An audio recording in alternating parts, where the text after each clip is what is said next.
अभी हम देख रहे थे कि यहाँ के जो इन्वेस्टर्स थे वो काफ़ी खुश थे। गोल्ड प्राइसेस बढ़ रही थी, उनको एक ऑल्टरनेटिव मिल गया था, जैसे कि डॉलर की प्राइसेस उसमें जो एक इंस्टेबिलिटी थी उसके बाद उन्होंने गोल्ड का रुख किया था। लेकिन अब यहाँ पर हम देख रहे हैं पाकिस्तान इंडिया टेंशन के बाद प्राइसेस कम हो रही हैं। अब इस सिचुएशन में क्या करना चाहिए?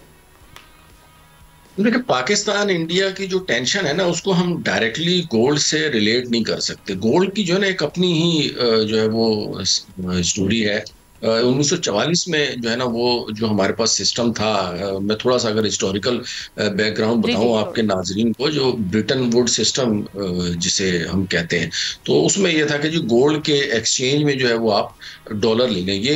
उसमें 44 के करीब कंट्रीज थे और तकरीबन $35 पर आउंस जो है वो गोल्ड की फिक्स एक कीमत जो है वो मुकर्रर हुई थी। तो उसकी बेसिस के ऊपर चीजें जो है वो ट्रेड होना शुरू हो गई थी। फिर 1971 में जो है ना बहुत ज्यादा रिसेशन आया, जिसके बाद उस वक्त के जो प्रेसिडेंट थे यूएस के, निक्सन उनका नाम है, तो उन्होंने जो है वो फिर ये कहा कि नहीं जी, अब हम गोल्ड नहीं देंगे डॉलर के बदले में, आप जो है ना वो इसको वैसे ही ट्रेड कर सकते हैं अपनी करेंसीज में। तो उसके बाद फिर जो है फ्लोटिंग जो एक्सचेंज रेट है वो सिस्टम इंट्रोड्यूस हुआ और लेटर ऑन फिर वही चलता रहा। तो उस वक्त के बाद से जो है ना वो आप ये समझें कि गोल्ड जो है वो बेसिकली बैकबोन है तमाम करेंसीज की। यानी जिसके पास ज्यादा गोल्ड होगा उसकी करेंसी को स्ट्रांग समझा जाता है। राइट नाउ जिस टाइम पे ये सिस्टम इंट्रोड्यूस हुआ था उस वक्त यूएस के पास तकरीबन 80% ऑफ द वर्ल्ड जो है वो गोल्ड था, जो घटते घटते वो निक्सन के टाइम पे तकरीबन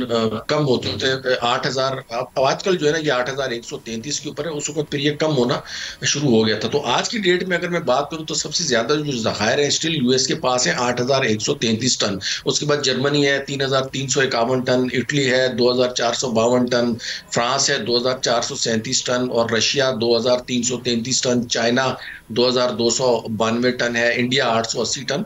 तो ये एक रैंकिंग जो है वो इंटरनेशनल बन गई जिसमें मैंने टॉप 10 कंट्रीज के नाम लिए। तो अभी 10 साल पहले से जो इस है वक्त ना ये सिचुएशन जी, मैं उसी पाकिस्तान के में ऊपर आ क्यों रहा हूँ। हम देख रहे हैं गोल्ड प्राइसेस में कमी की, फिर वजह क्या है मेनली? मैं उसी पे जी आ रहा हूँ। तो उसके बाद से ना 10 साल से खास तौर पे रशिया, चाइना और पोलैंड ने, इन्होंने, और इंडिया ने, इन चार ममालिक ने गोल्ड की बाइंग के ऊपर जो है ना वो बहुत ज्यादा फोकस किया हुआ है। तो ये जो पिछले 10 सालों से कीमत में इजाफा हो रहा था वो बढ़ते बढ़ते आप देखें, ये 50,000 रुपए तोला से शुरू हुआ था, आज जो है ना वो 3.5 लाख रुपए तोला हुआ है। इमीडिएटली अगर आप बात करती हैं कि फौरी तौर पर ये जो इजाफा हुआ है, जो तकरीबन पिछले एक साल के दौरान $1,000 पर आउंस का इजाफा आज की तारीख तक हो चुका, तो उसकी सबसे जो बुनियादी वजह वो ट्रंप का जो है वो इंतखाब है। और उसके बाद अब देखें आप, ट्रंप की जो पॉलिसीज हैं वो सिर्फ और सिर्फ 2 महीने के लिए उन्होंने ये जो ट्रेड वॉर है वो जो स्टार्ट की हुई थी, जो एक दूसरे के ऊपर उन्होंने वो लगाने थे टैरिफ्स चाइना के साथ खास तौर के ऊपर, करेक्ट। तो वो चूंकि 2 महीने के लिए पोस्टपोन किया, उस वजह से हल्की सी कमी आना शुरू हुई है। अदरवाइज गोल्ड जो है ना अभी भी जो है ना वो बढ़ने की तरफ जा रहा है और $3,500 पर आउंस का रिकॉर्ड हाई बना चुका है। तो इसकी जो बुनियादी वजह है ना, जो इमीडिएटली जो $1,000 का जो इंक्रीज आया पिछले 6 महीने साल में, तो उसकी वजह जो है वो डोनाल्ड ट्रंप की और इकोनॉमी में अनसर्टेनिटी है। नतीजतन ये हो रहा है कि उनके जो बॉन्ड्स हैं लोग वो बेच रहे हैं अभी अमेरिका के यहाँ और इन्वेस्टर्स को गोल्ड में मायूस इन्वेस्ट कर होने रहे की हैं। जरूरत तो नहीं, पाकिस्तान में अभी प्राइसेस स्टेबल होंगी फिर सर जाएगा इनमें?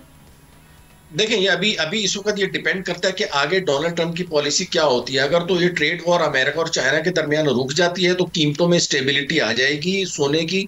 अदरवाइज जो है ना मैं इनको मजीद आगे बढ़ता हुआ देख रहा हूँ। अगर 2 महीने के बाद डोनाल्ड ट्रंप ने अपनी पॉलिसीज को इनको इसी तरीके से कंटिन्यू रखा और इंडिया चाइना के साथ ट्रेड वॉर जारी रखी, तो सोने की कीमत बढ़ेगी। अभी भी जो ठहराव आया सिर्फ और सिर्फ इस वजह से आया कि उन्होंने उस प्रोग्राम को पोस्टपोन किया है। इंटरनेशनल इकोनॉमी में इस वक्त अभी भी अनसर्टेनिटी गोल्ड में है। इन्वेस्टमेंट सेफ है, इन अदर वर्ड्स?